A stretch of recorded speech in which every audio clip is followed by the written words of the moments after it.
grief never dies, but it changes shape.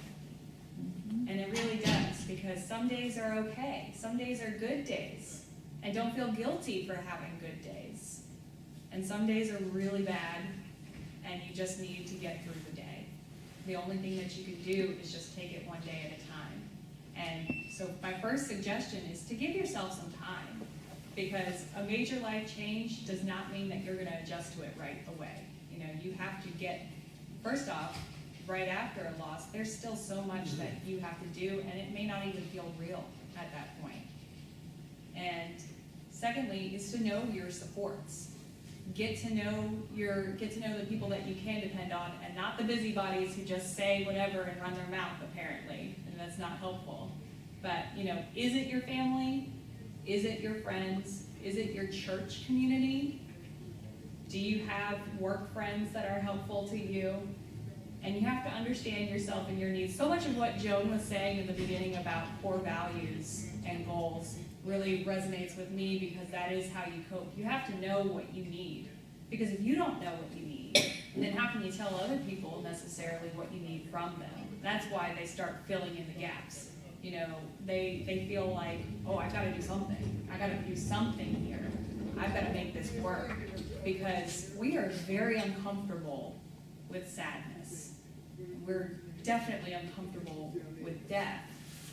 And so since we can't change death, we think that we can, as long as we can make somebody not sad anymore, it'll be okay. And that's not always very helpful.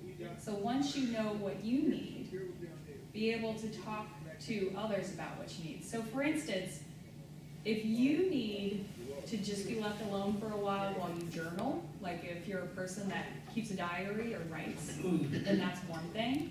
And you can say to others, I know that you want to help, I need a little bit of time, and I will definitely reach out to you when I'm ready.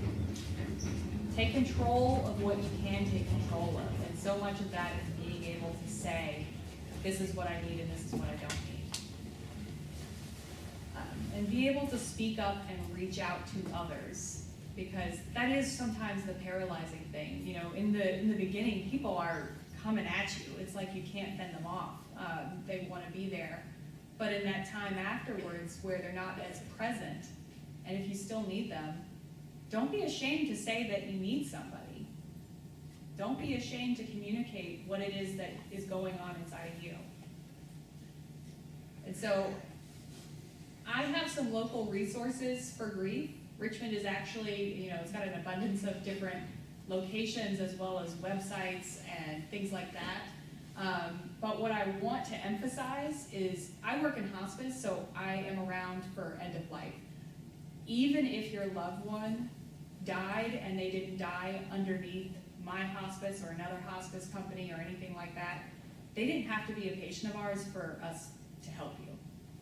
So you can reach out to hospices if you like, or a bereavement coordinator through a hospice, and we'll meet. I'll meet with any of you if you want one-on-one, or I'll give you information about support groups. Because that's one thing that's amazing about my job. So talking about things that Medicare covers and it doesn't cover, my gosh. But Medicare covers hospice, and Medicare requires that hospice offer bereavement support for up to 13 months after a loss, and Medicare does not reimburse for it. So I get to be a nonprofit counselor. I get to come to your home if you're comfortable with me coming to your home. If you want to meet at a restaurant, if you want to go to Hardee's, I'll meet you at Hardee's too. I'm happy to do so. I used to live next to a Hardee's when I was in college. I used to walk there all the time and tell myself that was my exercise before I got what I ate there. But we're supposed to be here for you, for anybody, for any loss, because that education, if you just weren't ready for hospice and your loved one passed before you came onto hospice, that shouldn't exclude you from our services. That's not going to exclude you from our services. And there's so much more out there for everybody that you deserve to feel like you have support. Sometimes you don't feel like you have a support system, and taking that first step of just talking to a third party, as in a support group or a counselor, can link you and make you realize that you have so much more than you thought you have. So I just wanted to emphasize, I have my business cards. I'll also send a list of resources to Joan that she can share with you all about grief. I have plenty of readings, suggested books if you want them. But I just want to make sure that you all know that I'm here for you. And if you had any more questions, or if you'd like to talk in more depth about this, I'm more than happy to do so. So thank you all, but if you have any questions, let me know.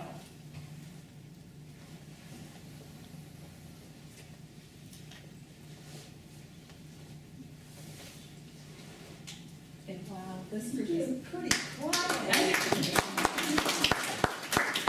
I come in with the heavy stuff.